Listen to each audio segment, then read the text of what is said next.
महात्मा उपासक डॉक्टर सोहनराज तातेड़ पुनरुत्थान और आत्मविज्ञान के बाद अब ला रहे हैं सनातन सत्य, जैसी दृष्टि वैसी सृष्टि, कुदरत, कुदरती रचना एवं कुदरत के कानून से शाश्वत सुख की प्राप्ति। लॉगिन करें www.drsohanrajtated.com, YouTube channel doctor Sohanraj Tated, play store से डाउनलोड करें mobile app doctor Sohanraj Tated. चंदेषु निम्मलयरा आइचेषु अय्यं पयासैरा सागरवर गंभीरा सिद्धा सिद्धिं मम दिशन्तु सिद्धा सिद्धिं मम दिशन्तु। इस प्रार्थना में भक्त ने भगवान से प्रार्थना की है कि हे प्रभु, आप सागर से गहरे हो और हिमालय जैसे ऊंचे हो, आप सिद्धि प्रदाता हो, मुझे भी सिद्धि प्राप्त करें और सिद्ध बुद्ध मुक्त बनावें। हमारे जीवन में चार बातें बहुत ही कठिन हैं। मानव जीवन का मिलना, ईश्वर में श्रद्धा होना, ईश्वर के बताए मार्ग पर चलने की इच्छा होना और ईश्वर के मार्ग पर चलना। ये चारों बातें जिस मानव को प्राप्त हो जाती है वह एक संपूर्ण मानव कहलाता है और वह इस शरीर का संपूर्ण उपयोगकर्ता भी कहलाता है। इसीलिए सनातन सत्य, यूनिवर्सल ट्रुथ, सार्वभौम सत्य, what is the ultimate reality of this Cosmos, of this ब्रह्मांड, उसके लिए कार्यक्रम प्रारंभ किया गया है। हमको जब इस पूरे विश्व की एक रियलिटी मालूम हो जाती है तो उससे हमको शाश्वत सुख की प्राप्ति होती है। शाश्वत सुख ऐसा सुख होता है कि जिसके बाद कभी दुख आता ही नहीं है। उसकी हम नींव लगा सकते हैं। शाश्वत सुख की नींव लगाने के लिए हम सनातन सत्य कार्यक्रम आपको दे रहे हैं और इसके अंदर हम आपकी रॉन्ग बिलीफ को समाप्त करके राइट बिलीफ में बदलते हैं। आपके नेगेटिव थॉट्स को पॉजिटिव थॉट्स के अंदर बदलते हैं। आपकी जो दृष्टि गलत दिशा में चली गई है उसको हम सही दिशा के अंदर करते हैं और जब दृष्टि हमारी सही दिशा में हो जाती है, हम सही ट्रैक पर होते हैं, तो हम गंतव्य तक, अपनी लक्ष्य तक, अपनी मंजिल तक, जो हमारी मोक्ष मंजिल है, परम लक्ष्य है, वो प्राप्त कर सकते हैं। मानव जीवन का परम लक्ष्य है संपूर्ण स्वतंत्रता को प्राप्त करना, कि हमारे पर कोई बाध्यता नहीं रहे, कोई स्वतंत्रता नहीं रहे। ये सनातन सत्य का सारा कार्य हम अलग अलग एपिसोड्स के माध्यम से करते हैं, अलग अलग विषय रखते हैं। तो आज बहुत सुंदर विषय लेकर के हम आपके सामने प्रस्तुत हो रहे हैं। आज का विषय है स्वतंत्रता और प्रतंत्रता। स्वतंत्रता का अर्थ होता है कि व्यक्ति अपनी मस्ती में और अपने मर्यादा में रह करके खुला चिंतन कर सके, खुली प्रस्तुति दे सके, खुला जीवन जी सके, मर्यादा में रह करके। जो व्यक्ति मर्यादा के बाहर जाता है वह उच्छृंखल कहलाता है, वह अनुशासनहीन कहलाता है। उस व्यक्ति की हम बात नहीं कर रहे हैं। हम उस स्वतंत्रता की बात नहीं कर रहे हैं जो अनुशासनहीनता देती है, उच्छृंखलता देती है। हम तो मर्यादित स्वतंत्रता की बात करते हैं।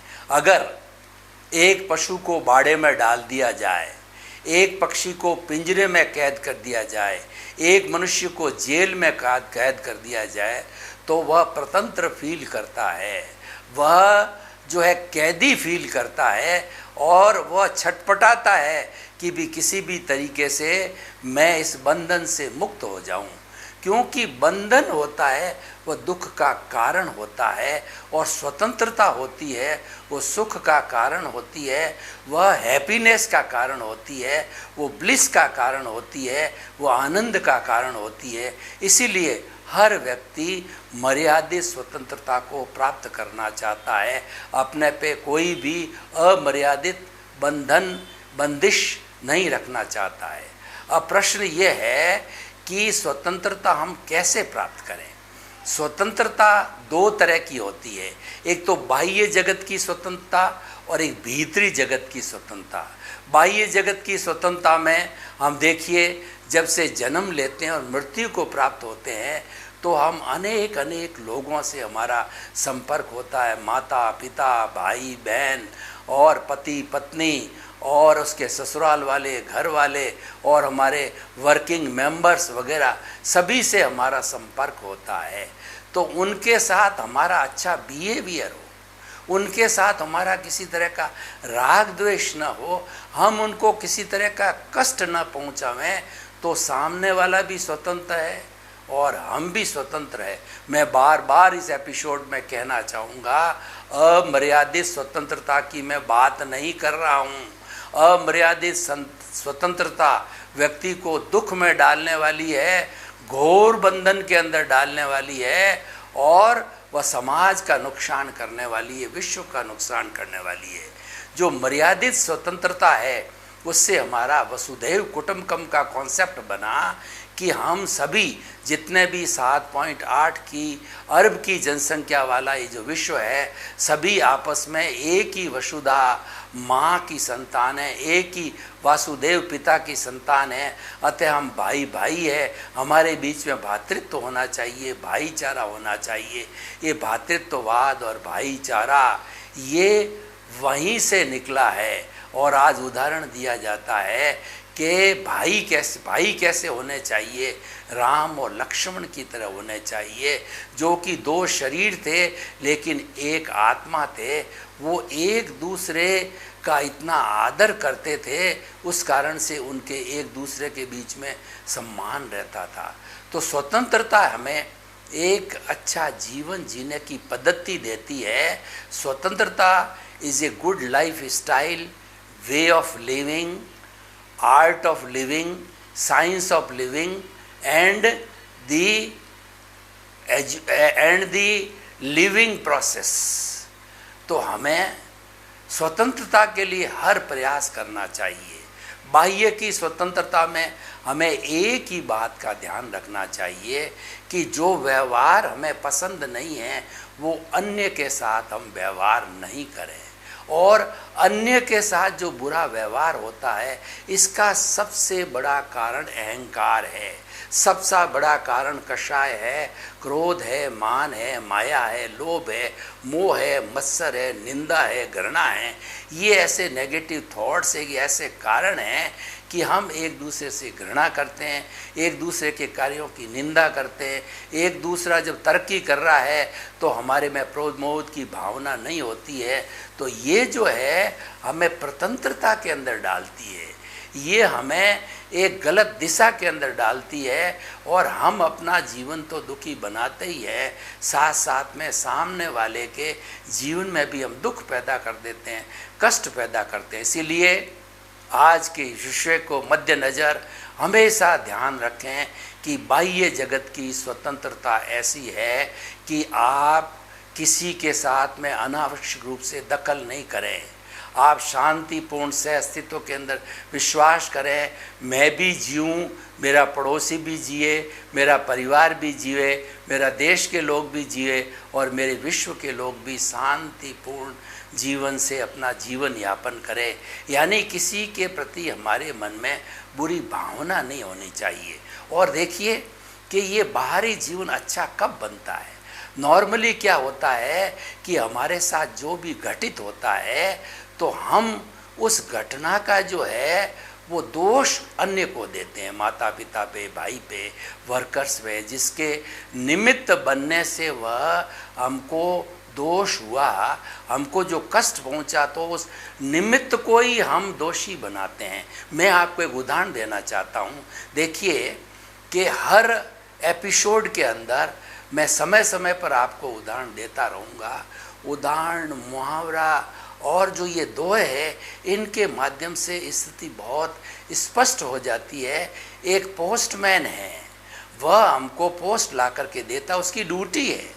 उस पोस्ट के अंदर 50,000 रुपये का चेक जो कि हमारे नाम है, किसी के द्वारा भेजा हुआ भी हो सकता है, या जो एक नोटिस हो सकता है, किसी को हमें पेमेंट देने का भी नोटिस हो सकता है। तो जब हमारा चेक हमारे नाम से आता है, हम खुश होते हैं और उस जो पोस्टमैन को अच्छा बताते हैं। और हमारा किसी को पेमेंट देने का नोटिस आता है तो हम दोषारोपण करते हैं उस पोस्टमैन को। पोस्टमैन की कोई भी गलती नहीं है, वो तो निमित्त मात्र है, वो तो अपनी ड्यूटी का निर्वाह कर रहा है। उसी तरह से ठीक कोई भी व्यक्ति आज हमें किसी न किसी रूप के अंदर कष्ट दे रहा है तो उसको कुदरत माँ ने भेजा है, क्योंकि पूर्व जन्म के अंदर हमने उसको किसी न किसी रूप से कष्ट दिया है। तो उस कष्ट का पूरा भुगतान करने के लिए, लेन देन को पूरा करने के लिए जो है वह कुदरत है, उसको निमित्त के रूप में हमारे सामने निश्चित समय पर जब उदय और प्रारब्ध होता है, उस समय उसे ला करके खड़ा कर देती है। लेकिन हम उसको दोषी मानते हैं। पुराने ज़माने के अंदर जबकि ये टेलीफोन और जो है ये व्यवस्थाएं जो वर्तमान की वैज्ञानिक व्यवस्थाएं नहीं थी, तो एक दूत भेजा जाता था। एक राजा अपना कोई भी संदेश दूसरे राजा को देता था तो दूत भेजा जाता था, और दूत जैसा भी अच्छा बुरा समाचार लिखित रूप में राज्य की मोहर लगी होती थी, वह सामने वाले राजा को ले जा करके देता था। तो कई बार तो राजा के मन के खिलाफ वह जो निवेदन या आज्ञा होती तो वह उसका जो दूत होता है उसको मारने लग जाते, उसको गालियां देते थे। उस बेचारे दूत का जो है क्या दोष है? वो तो निमित्त है, वो तो पोस्टमैन है, वो तो अपनी ड्यूटी अदा कर रहा है। उसको तो कुदरत ने भेजा है आपको संदेश जो है भेजाने के लिए, उसको तो संजोग के रूप में खड़ा किया है। तो पहले संधि हुआ करती थी, ऐसे दूतों को कभी भी कोई भी कष्ट नहीं दिया जाता था, कोई अवमानना नहीं की जाती थी, उनको मारा नहीं जाता था। ठीक उसी तरह से अगर आपका नज़रिया इस दुनिया के हर प्राणी को निर्दोष समझने का है, हर प्राणी को जो है आप निर्दोष और निमित्त समझेंगे, तो कभी भी आप दुख की स्थिति में नहीं आते। इस पूरी दुनिया के अंदर 33 करोड़ देवी देवता, क्या कोई भी ऐसा बलिष्ठ व्यक्ति नहीं है जो कि आपको दुख दे सके या सुख दे सके? कोई भी ऐसा व्यक्ति नहीं है कि आपके साथ उसका हिसाब बाकी नहीं है और वो आपके हाथ को टच कर दे, आपके हाथ को, आपकी आंख उठा करके आपकी तरफ देख सके। ऐसा नहीं होता है। सब कुछ होता है वो संजोग के अधीन होता है, और संजोग हम पूर्व जन्म के अंदर से साथ लेके आते हैं उदय और प्रारब्ध के रूप में। पिछले जन्म के अंदर जो हमारी एक्स नाम की बॉडी थी, उस एक्स नाम की बॉडी ने कुछ कॉजेज डाले, कुछ चार्ज किया, तो कुछ भाव डाले, तो भाव डालने से, चार्ज करने से एक कॉजल बॉडी बनी, बंच ऑफ दी कॉजेज बना। और कार्बन शरीर कहिए, लिंग शरीर कहिए, कारण शरीर कहिए, या राग द्वेष कहिए, और आप स्वज्ञान कहिए, कषाय कहिए, वो पूरा का पूरा कॉजल बॉडी जो है हमारा आयुष्य समाप्त होने पर हम नेक्स्ट बर्थ के अंदर उसको लेकर के जाते हैं। तो वह जो हमारा चार्ज किया हुआ था नेक्स्ट बर्थ में वो डिस्चार्ज बन जाता है। जो पहले पूर्व जन्म में भाव कर्म थे वो अगले जन्म के अंदर हमारे द्रव्य कर्म, जो कि मूल रूप से उत्तर प्रकृतियाँ 8 है, ज्ञानावर्णीय, दर्शनावर्णीय, वेदनीय, मोहनीय, आयुष्य, नाम, गोत्र और अंतराय, और इसका वर्गीकरण करें तो 148 कुल इसकी उत्तर प्रकृतियाँ है। तो उसके अनुरूप जो है वो हमारा उदय और प्रारब्ध बनता है। उसी के अनुरूप जो है वो हमें जो कुदरत है वो अपनी कुदरती रचना और कुदरत के कानून के अंतर्गत संजोग जुटाती है। उसके अंदर हमारी कोई स्वतंत्रता नहीं। जो आज विषय दिया गया है ना कि स्वतंत्र और प्रतंत्रता का, तो उसके अंदर हमारी कोई स्वतंत्रता नहीं है, उसमें फेर बदल करने की हमारे पास कोई पावर, कोई स्वतंत्रता नहीं है, क्योंकि वो तो जो डिस्चार्ज है ऑटो मोड से चलता है।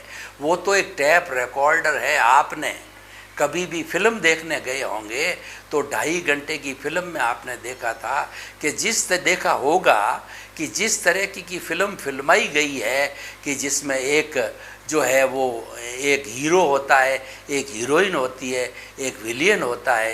हीरो हीरोइन प्रेम करते हैं, विलियन बीच में बाधक बनता है, तो हीरो और विलियन के बीच में झगड़ा होता है और फिर आखिर जो है उस विलियन को जो है वो दबा दिया जाता है और पुनः जो है अपनी उस हीरोइन को वो प्राप्त करता है।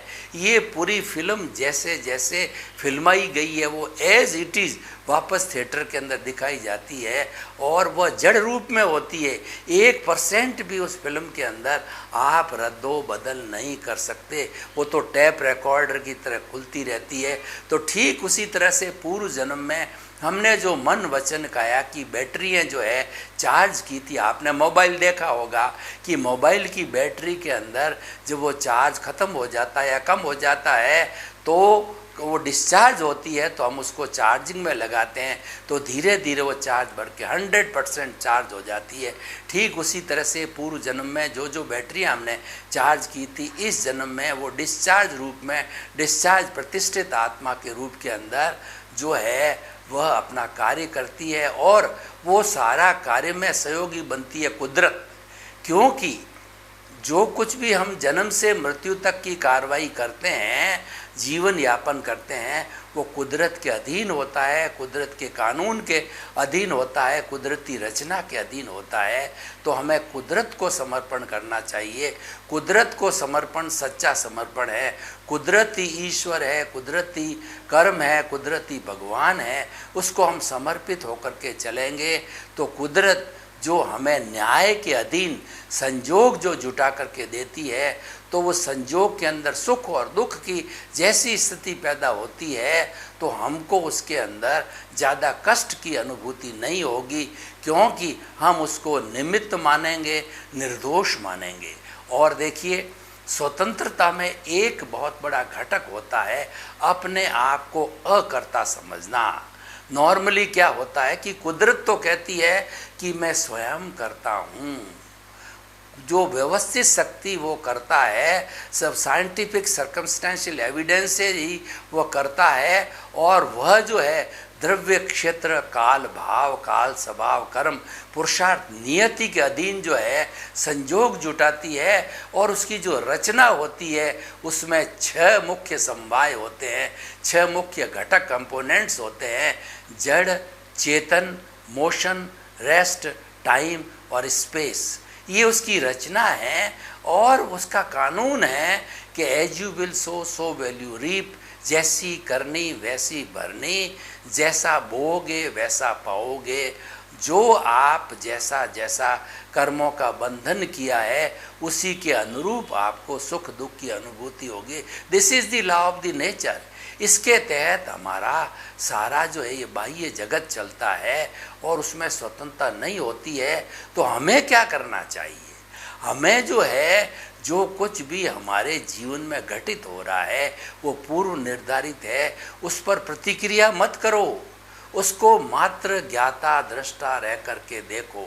आपने कभी देखा होगा कि 2 व्यक्ति आपस में लड़ रहे हैं, आप ज्ञाता दृष्टा बन करके और उस लड़ाई के ऊपर बिना कोई प्रतिक्रिया करे उसको चुपचाप जो है देख रहे हो तो आपको किसी तरह का कष्ट नहीं होगा। आप उनके साथ जुड़ गए, किसी को पकड़ा और किसी को छुड़ाया तो वो राग द्वेष हो जाएगा और राग द्वेष होने से हो सकता है कि आपको भी इस झगड़े के अंदर लपेट लिया जाए, पुलिस कार्रवाई में लपेट लिया जाए, कोर्ट की एविडेंस के अंदर आपको लपेट लिया जाए। वो जुड़ाव हो गया। तो इसीलिए बाहर हमारा जो मैकेनिकल मोड का भुगतान चल रहा है, हमारा जो कहना चाहिए कि उदय और प्रारब्ध चल रहा है, उसके अंदर हमको जुड़ाव नहीं करना है, उसमें मात्र ज्ञाता दृष्टा बनना है। और कुदरत जो कुछ भी कार्य करती है उसको कुदरती रचना और कुदरत का कानून मान करके और अपने आप को अकर्ता मानना, दुनिया के किसी भी व्यक्ति को अकर्ता मानना, उससे हमारी स्वतंत्रता बनाई रहेगी। अब देखिए कि स्वतंत्रता प्रतंत्रता की हमने बात जो है बाह्य जगत की तो की, भीतरी जगत के अंदर हमारी स्वतंत्रता प्रतंत्रता क्या है कि भीतरी जगत के अंदर हमारा जो है वो ज्ञाता दृष्टा, अनंत ज्ञान, अनंत दर्शन, अनंत शक्ति और अनंत सुख का भंडार का जो है प्रभु विराजमान है। उसकी ताकत से मैं बोल रहा हूँ, उसकी ताकत से मैं खा रहा हूँ, एपिसोड बना रहा हूँ और दुनिया के सारे कार्य कर रहा हूँ। मन वचन काया की सारी प्रवृत्ति है प्रभु की हाजिरी से होती है, प्रभु के आदेश से होती है। तो वो सारा जो है उसको स्वतंत्र करना है। वो अभी प्रतंत्र है, भीतरी जगत प्रतंत्र है, मतलब वो कॉजल बॉडी से जुड़ा हुआ है, वो अज्ञान से जुड़ा हुआ है। मुख्य बात एक अज्ञान एक ऐसा विषय है जिसको कि आत्मा में विश्वास करने वाले विश्व के समस्त धर्म दर्शनों ने अज्ञान को जो है वो बंधन का कारण माना है। कोई अविद्या कहता है, कोई कर्म रज कहता है, कर्म फल कहता है, कुछ भी नाम जो उसके हो सकते हैं। अदृष्ट कहा जाता है और देव कहा जाता है, असंख्य उसके बहुत से नाम हैं, लेकिन सबका हार यही है कि जो उसके साथ में अज्ञान अविद्या जुड़ी हुई है वही जो है जुड़ाव की और वही उसकी प्रतंत्रता है। उस अज्ञान की वेल्डिंग को समाप्त करना, उस अज्ञान को मिटाना और वो चतुस्पर्शी जो कॉजल बॉडी है उसको निर्जरा करने, धीरे धीरे आंशिक निर्जरा से जो है संपूर्ण निर्जरा करनी है। ये हमारी भीतरी स्वतंत्रता रहेगी। तो बाहरी और भीतरी जो स्वतंत्रता का एक कॉमन पॉइंट ये मिला कि हमारा अज्ञानता की वजह से मिश्र चेतनता बनती है। और वो मिश्र चेतन है वो न तो जड़ होता है न चेतन होता है, वो जड़ और चेतन का मिश्रण होता है। शरीर एब्सोल्यूट जड़ है, आत्मा एब्सोल्यूट चेतन है, लेकिन दोनों को जोड़ने वाला है वह मिश्रित रूप के अंदर जड़ और चेतन का मिश्रण है, वह ज्ञान है, वो जुड़े हुए है। और उसी की वजह से ये जो जड़ है चेतनवत कार्य करता है, हाथ हिलाता है, पाँव हिलाता है, बोलता है, खाता है, पीता है, मन वचन काया की सभी क्रियाएं करता है। तो हमें हमारा मुख्य बिंदु क्या आया कि स्वतंत्रता को प्राप्त करने के लिए अज्ञानता को समाप्त करना है। अज्ञानता प्रतंत्रता है। अज्ञानता हमको भाव भ्रमण कराती है, अज्ञानता हमको कष्ट देती है, अज्ञानता हमारे जीवन के अंदर विष घोल देती है, अज्ञानता हमको बांधे रखती है, अज्ञानता हमको बंधन है। उस अज्ञानता को समाप्त कीजिए। मुख्य बिंदु है अज्ञानता का समाप्त करना है। देखिए मैं आपको उदाहरण देना चाहता हूँ।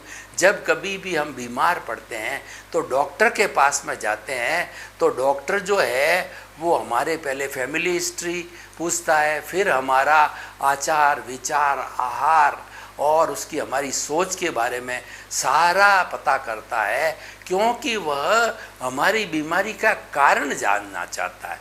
What is the root cause of the disease that doctor wants to know, that is called the diagnosis. उसके लिए कुछ जो है टेस्ट भी कराता है कि ब्लड में क्या घुला मिला है, ब्लड के अंदर कोई भी जो है वो टॉक्सिक एलिमेंट तो नहीं है जो कि जो है वो बीमारी पैदा कर रहे हो, कोई जर्म्स तो नहीं है, कोई कीटाणु तो नहीं है, वायरस तो नहीं है। इन सब चीज़ों की वो जांच करता है, उसको डायग्नोसिस बोलते हैं, कारण जानना चाहता है। तो इसीलिए हमारा जो ये एपिसोड है, आज मैं अगर ओपन टू द ऑडियंस करूं कि मैं आज इसकी रिलीवेंस, इसकी सोशल यूटिलिटी और ये किस तरीके से जो है हमारे मानव जगत के अंदर एप्लीकेबल है, तो मैं बताना चाहता हूँ कि स्वतंत्रता को प्राप्त करने के लिए चाहे बाह्य जगत की स्वतंत्रता हो, चाहे भीतरी जगत की स्वतंत्रता हो, जो अज्ञान रूपी जो इसके अंदर टॉक्सिक एलिमेंट आ गया है, वायरस आ गया है, जर्म्स आ गए हैं, अशुद्धि आ गया है, बंधन आ गया है, वेल्डिंग आ गया है, उसको तोड़ दीजिए। ये हमारी जितनी सत्संग और जितना अध्यात्म बना है उस सब का मूल आधार है अज्ञान को समाप्त करना, क्योंकि अज्ञान ही मिश्र चेतन बन कर के जड़ और चेतन को जोड़े रखता है। जब जड़ और चेतन का ये मिश्र चेतन समाप्त हो जाता है, दोनों अलग अलग हो जाते हैं। मैं आपको उदाहरण देना चाहता हूँ कि आपके पास में एक वेल जो है स्मूथ बनाई हुई लकड़ी है और उसके ऊपर आप सनमाइका चिपकाना चाहते हैं, तो एक तरफ तो लकड़ी है और एक तरफ सनमाइका है। अब आप इन दोनों को चिपकाओगे कैसे? इसको चिपकाने के लिए हाई एडेसिव जो है हम फेविकॉल को लकड़ी के ऊपर लगाते हैं और सनमाइका के ऊपर लगाते हैं, फिर उसको उसके ऊपर पेस्ट करके और बाहर डालते हैं, तो फॉर एवर जो है वो सनमाइका जो है हवा निकाल दी जाती बीच की, तो वो सनमाइका फॉर एवर उस लकड़ी के साथ में जुड़ करके फर्नीचर होगी। जोड़ा किसने? Here lies the point. आप इस उदाहरण को बड़ा सटीक तरीके से देखिए कि इन दोनों को जोड़ने वाला तत्व तो फेविकॉल था। तो आध्यात्मिक भाषा में मैं कहना चाहता हूँ इस रूपक के माध्यम से, वो फेविकॉल अज्ञान है, उसको समाप्त करो। अब आप चाहते हो कि वह सनमाइका बराबर नहीं जुड़ी हुई है, तो उसके बीच के अंदर कोई भी खुरपी वगैरह या कोई चीज़ल डाल करके और आप उसको जो आपका फेविकॉल को हटा दीजिए, लकड़ी अलग हो जाएगी, सनमाइका अलग हो जाएगा। इसका कहने का अर्थ ये है कि जन्म जन्मांतर से जो हमारी ये कॉजल बॉडी फेविकॉल, ये हमारा कर्म शरीर और ये हमारा राग द्वेष, हमारी अज्ञानता जुड़ी हुई है, इसको आप किसी न किसी रूप के अंदर अलग करिए तो आप प्रतंत्रते स्वतंत्र बन जाते हैं। ज्यों ज्यों हमारी अज्ञानता साफ होती है, प्योरिटी बढ़ती है, त्यों त्यों जो है हम स्वतंत्रता की ओर बढ़ते हैं। इस जो इम्प्योरिटी का हमारी आत्मा के साथ रहने का अर्थ होता है कि हमको बॉन्डेड कर देता, हमको पूरा स्वतंत्र बना देता है। लेकिन ज्यों ज्यों इसको धोया जाता है, ज्यों ज्यों इसको वाश किया जाता है, उसको दार्शनिक भाषा में निर्जरा कहते हैं। आंशिक निर्जरा से बढ़ती बिड़ती ये निर्जरा जब 100% के पॉइंट पे चली जाती है, तो 100% पे जाने के बाद में संपूर्ण निर्जरा होकर के और ये कॉजल बॉडी ज़ीरो हो जाती है, और जो ऑलरेडी शुद्ध आत्मा जो भीतर विराजमान है वह अ उ ई री ल, ये 5 अक्षर बोले जितने समय तक, यानी नेग्लेजिबल टाइम में 14वें गुण स्थान के अंदर से जो वह मुक्त होकर के और सिद्ध बुद्ध मुक्त होकर के सिद्ध शिला के अंदर वो ईश्वर के रूप में विराजमान हो जाती है, फिर इस संसार के भ्रमण में नहीं आती है। और ये जब अज्ञान से ज्ञान हो जाता है, यानी जब व्यक्ति जो है गुण स्थान की दृष्टि से 8वां गुण स्थान ले लेता है, क्षपक श्रेणी, तो मान के चलिए कि वो उसी भव में या कुछ लिमिटेड भव के अंदर वो मुक्ति को प्राप्त कर सकता। 8वें के बाद में 9वां 10वां और 11वां है, उत्तम श्रेणी है जो कि नीचे गिरती है, उसको टच नहीं करता है, और 12वें गुण स्थान में वीत राग बन जाता है, यानी उसका मोहनीय कर्म समाप्त हो जाता है। और 13वें गुण स्थान में वो केवली बनता है और लोगों को उपदेश देता है, और उपदेश देकर के लोगों को कल्याण करता है, लोगों को सनातन सत्य देता है, लोगों को कुदरत कृष्ण और कुदरत का कानून बताता है। इन सब चीज़ों से प्राप्ति होती है सम्यक दर्शन की, राइट विजन की, और ट्रिपल ज्वेल में से राइट फेथ की प्राप्ति होती है। राइट फेथ की प्राप्ति के साथ साथ के अंदर जब हम सनातन सत्य की और परतें खोलते हैं तो हमको राइट नॉलेज होता है, और उसके बाद में राइट नॉलेज के बाद में राइट कंडक्ट आता है, और फिर जो है हमारा सम्यक तप आता है। ये 4 रास्ते जो है भगवान ने मुक्ति के बताए हैं। तो इन 4 रास्तों के माध्यम से जो है हम अपने गंतव्य को प्राप्त कर सकते हैं, संपूर्ण स्वतंत्रता को प्राप्त कर सकते हैं। अतः जो आज का विषय स्वतंत्रता प्रतंत्रता है, वह विषय इस बात का प्रतीक है कि हम प्रतंत्र हैं और हमको स्वतंत्र होना है। तो हमें स्वतंत्र होने के लिए आपको सारी चीज़ें बहुत विस्तार से बताई गई है, उसको जीवन के अंदर डालें। सर्वे भवन्तु सुखिनः, सर्वे सन्तु निरामया। जगत के सब जीवों को सुख मिले, शांति मिले, आनंद मिले, प्रेम मिले और सौहार्द मिले और सभी वसुधैव कुटुम्बकम के सदस्य बनकर जीवें। आज सभी के प्रति मंगल भावना, शुभकामना। महात्मा उपासक डॉक्टर सोहनराज तातेड़ पुनरुत्थान और आत्मविज्ञान के बाद अब ला रहे हैं सनातन सत्य, जैसी दृष्टि वैसी सृष्टि, कुदरत, कुदरती रचना एवं कुदरत के कानून से शाश्वत सुख की प्राप्ति।